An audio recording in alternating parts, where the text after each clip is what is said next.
₹3,000 kit खरीदनी है और 6 लोगों को वो खरीदवानी है, फिर वो 6 को खरीदवाएंगे, फिर वो 6 को, फिर 6 को, और तुम्हारे 5 लाख पक्के।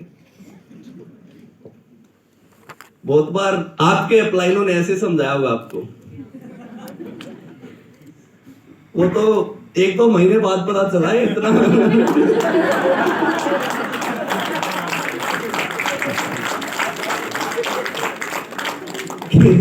जितना बताते हैं ना 6, 36, 16 कि उतना आसान भी नहीं है।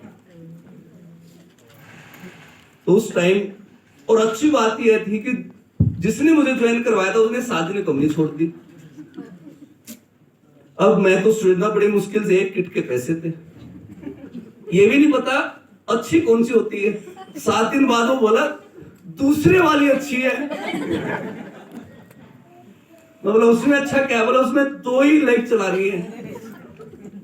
मैं बोला इसमें बिजनेस में अब लेग कहां से आ गई? हाथ चलवा लो, मुंह चलवा लो।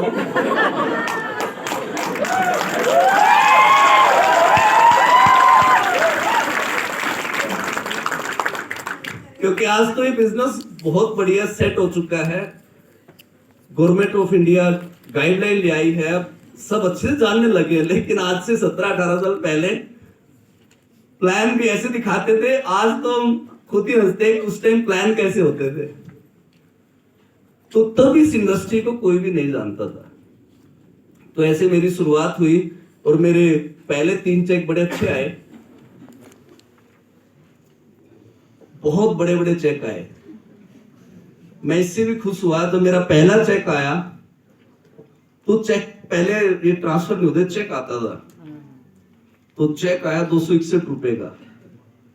अब मेरे पास अकाउंट ही नहीं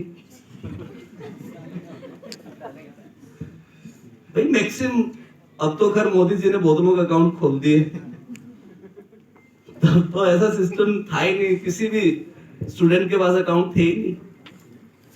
अभी चेक को डाले कहां पे?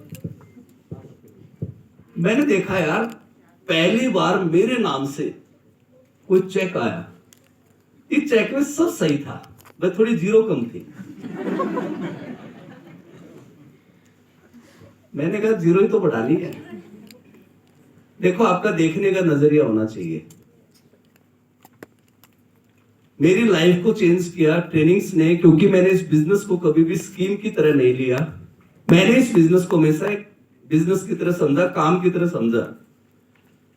और मैंने देखा कि हमारे घर में किसी को भी बिजनेस करना नहीं आता, तो मैं कैसे कर सकता हूं? मुझे इसको सीखना पड़ेगा।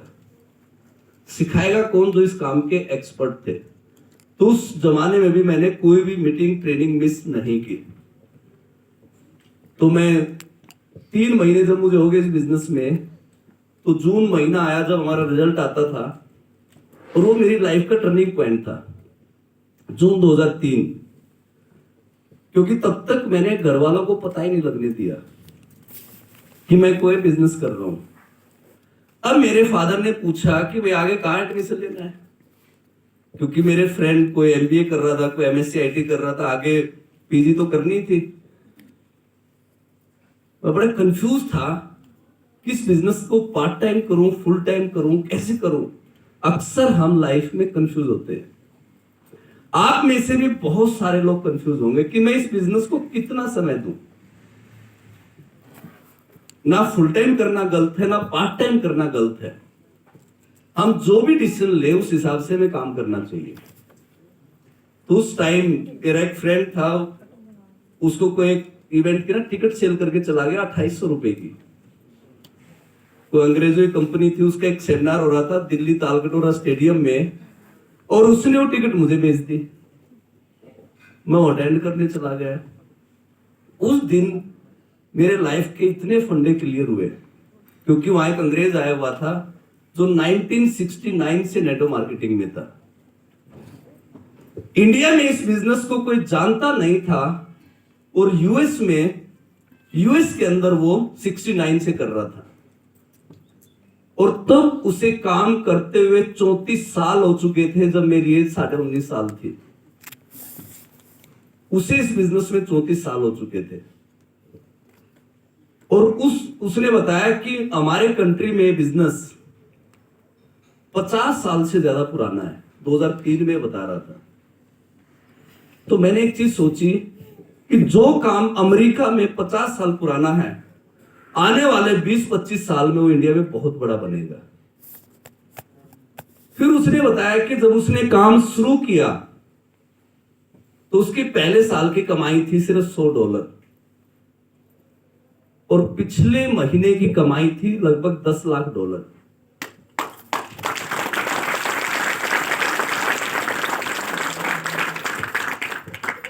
मैं तो गिनता ही रह गया और मैं बड़ा खुश हुआ कि यार मैं तो ऐसे ही परेशान हो रहा था, इस अंग्रेज से तो मैं आगे चल रहा हूं।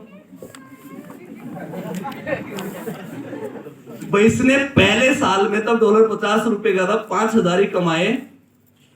मैं तो अभी 2-3 महीने में 5,000 क्रॉस कर दूंगा और मेरी 34 साल बाद मेरी इनकम कितनी होगी।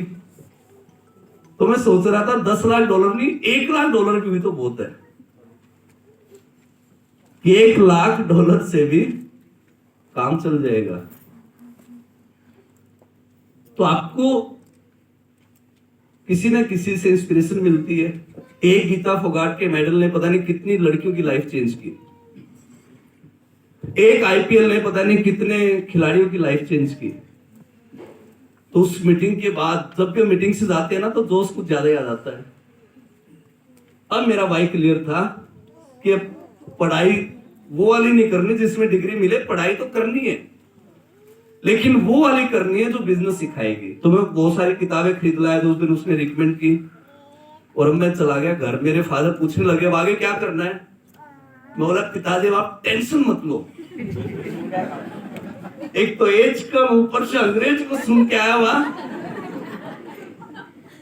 बोले क्या ये आप नौकरी करते रहते हो। 28 साल तब मेरे फादर को जॉब करते हुए लगभग हो चुके थे। मैंने कहा कहां पहुंचे, 30,000 रुपए पे, और रिटायरमेंट पे आप 50,000 नहीं क्रॉस कर सकते। एक बाइक तो लेनी आज तक, हमें नौकरी कर रहा, आप देखना 5 साल में मैं 1 लाख रुपए कमाऊंगा। तब तो 1 लाख ही बहुत बड़ी बात थी। और मैंने कहा कमाया हमारे खानदान में किसी ने 1 लाख रुपए। मेरी मदर को टेंशन हो गई, बोली छोरे को तो कुछ करवा दिया।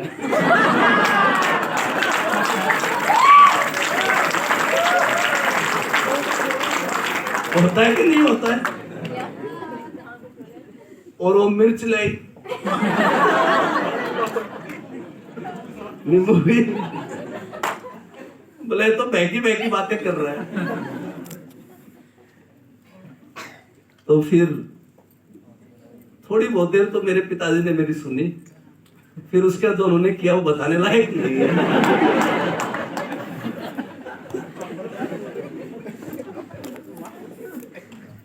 मेरा बैग उठाया और घर से बाहर। अब क्योंकि जोश था वापस, फिर हमारा पुराना ठिकाना, हमारा हॉस्टल गया पर दोस्तों का तो था। तो मैं पूरे 1 साल ऐसे रहा जैसे खाना बदोश लोग नहीं रहते, कभी किसी के यहां जाके सो गया। आज तो मुझे पता नहीं, पर हमारे टाइम में ना दोस्ती अच्छे से निभाई जाती थी हॉस्टलों में। हमने भी अपने दोस्तों को कोई आता था तो 1 वीक रखते थे अपने पास, तो हमें भी रखा लोगों ने।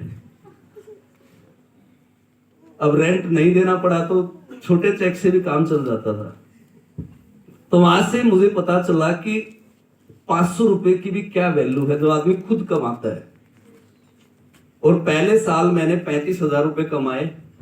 और जैसे मैंने सोचा ना फुल टाइम करना है, पहले तो थोड़ा बहुत रिजल्ट फिर भी आ जाता था, जैसे डिसीजन लिया फुल टाइम करना है, ये ऊपर वाला इतनी परीक्षा लेता है ना, सबने मना करना बंद। 37 प्लान मुझे आज भी याद है, जुलाई 2003 में लगातार 37 लोगों ने मुझे मना किया था। और अच्छी बात तो मेरे साथ ये थी कि लोग खाली मना ही नहीं करते थे, 1 घंटे का लेक्चर देते थे। मैं अपने मामा जी को प्लान दिखाने गए, किट तो ले ही लो,